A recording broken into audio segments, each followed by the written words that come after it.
Assalamu alaikum warahmatullahi wabarakatuh. Welcome to Al-Islaah Institute. My name is Nordin Africa. Today we're going to be talking about keeping good company.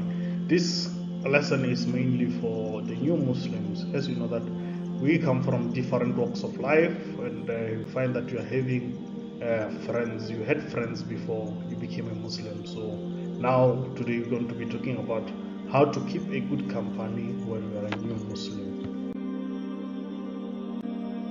The objective of this lesson, firstly, is to learn how to select when choosing a friend or a company.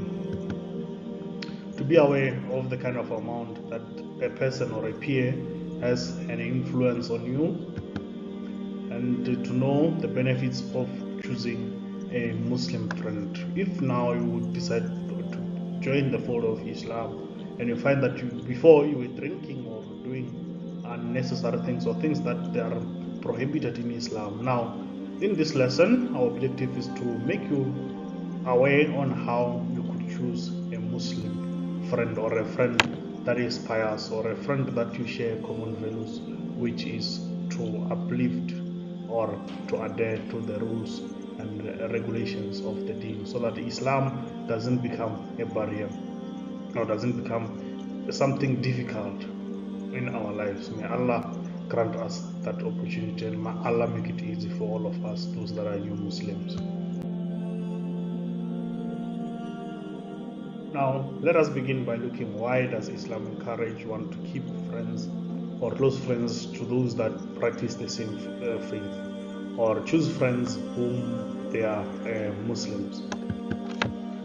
It is because they may try to confuse you by discussing their doubts and confusions, and try to convert you to their religion, either in a outright or hidden manner. For instance, let me give you an example of this. Now let's say you befriend someone from other religion, or someone that is not necessarily an atheist, but they don't go to church or they don't believe, they just enjoy the things of this life, like partying, going out, drinking, and smoking, and doing all other things which are regarded as haram in Islam.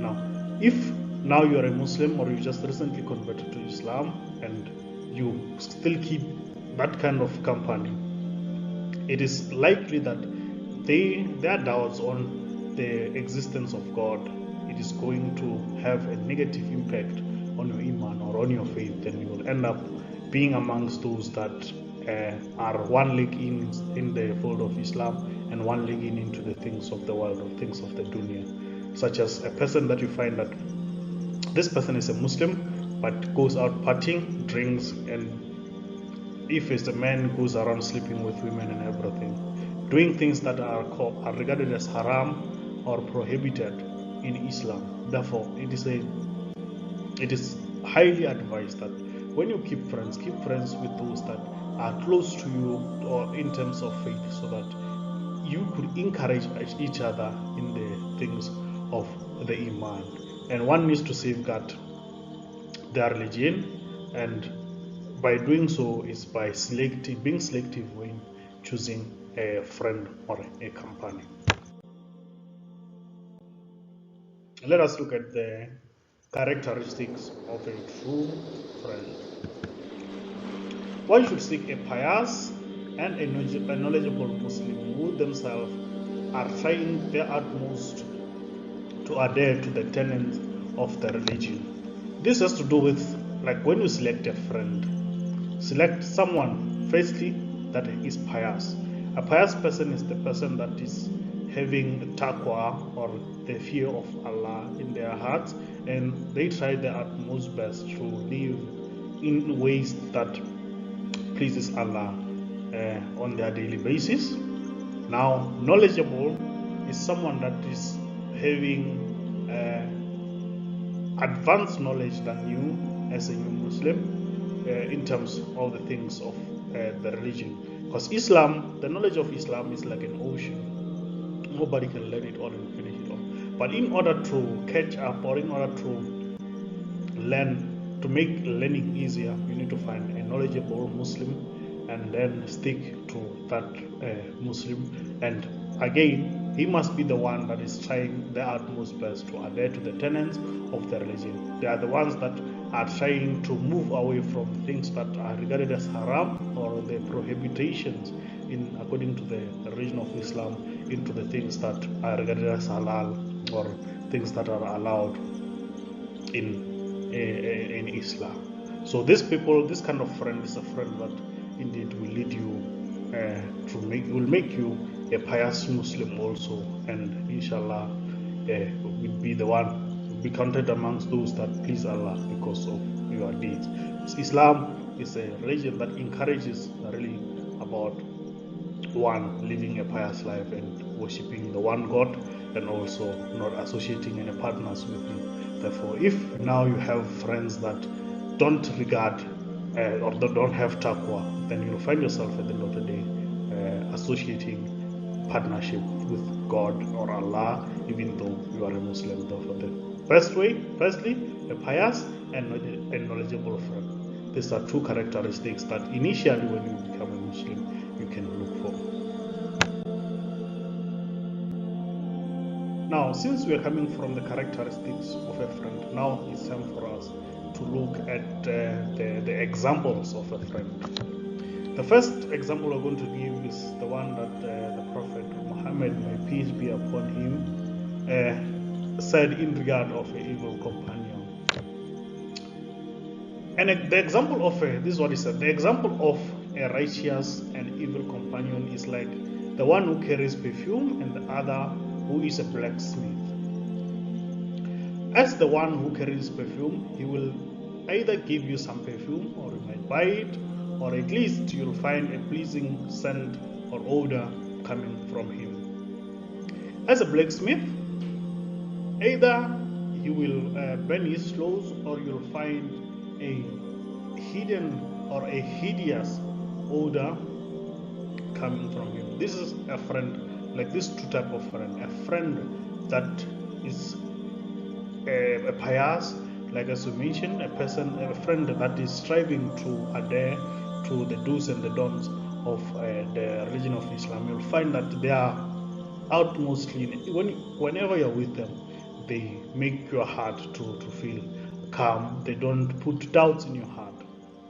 But whereas other friends that you might find that they were friends, they were long time friends before you became a Muslim, you might find that every time when you're there with them, when you leave, you are living with an extra doubt in your heart. Maybe doubting the way that you are living, or maybe making fun of the religion that you are in, or maybe making fun of your behavior, since you might have changed from being the person that you were actually, a person that used to drink, a person used to go out with them. Now, since you are a new Muslim, you find that they say no, you behave, they might call you, even name you nicknames, saying that because you have changed, or because you decided not to go with them anymore. So this is an order that every time when you leave them, you leave with it.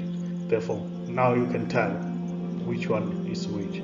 Therefore, you have to now look at those that really make you, every time when you're with them, they make you feel to make an extra rakat or to make an extra prayer, or those that discourage you from making an extra rakat or a prayer, or living the way that pleases Allah. Now let's look at why did the Prophet Muhammad, may peace be upon him, advise Muslims to be selective when they take friends or companions? Because the amount of influence peers have on each other is the result of performing good deeds and evil deeds. As we know that in most cases our actions on day-to-day basis are influenced by those of our friends. I can say that we live to please others. It might be directly or indirectly. For instance, when a person decides to dress, let's say you're going out for a function, how you dress while having the perspective of how people will look at you when you enter, when you go to, or when you arrive at that particular event. Or let's say you are a college student, you're a university student. When you wake up early in the morning, the way that you bath, and to the last point when you lock your door when going out, from head to your toe, it is influenced by other people's perspective, because you are, I can say, you are conscious of how people will look at you. The same thing when it goes to doing bad and evil deeds. If you can check, nowadays we have many millennials who are currently doing a lot of bad deeds but making them in a form of a joke. For instance, there was this millennium that I saw a video of drinking a sanitizer, since now we're in the days of coronavirus, or affected by this virus. That young boy was drinking sanitizer, and also eating a lemon at the same time. Therefore, what does that tell you? Even though he was doing that thing, even though he was eating and drinking that sanitizer, what was influencing him was the friends who were laughing at his back. You see, when they were laughing, they were encouraging him to do bad deeds. Therefore, when you choose friends, choose those that will encourage you to do good deeds, and not those that will encourage you to do a bad deed. If you have a friend that knows how to read and recite the Quran, and you find that, okay, I want to be like that person, therefore you're going to strive hard and long to be like that person. That is one good deed that you can do. Or if you have a friend that is good in doing charitable works, and you tell yourself that I want to also be like that friend.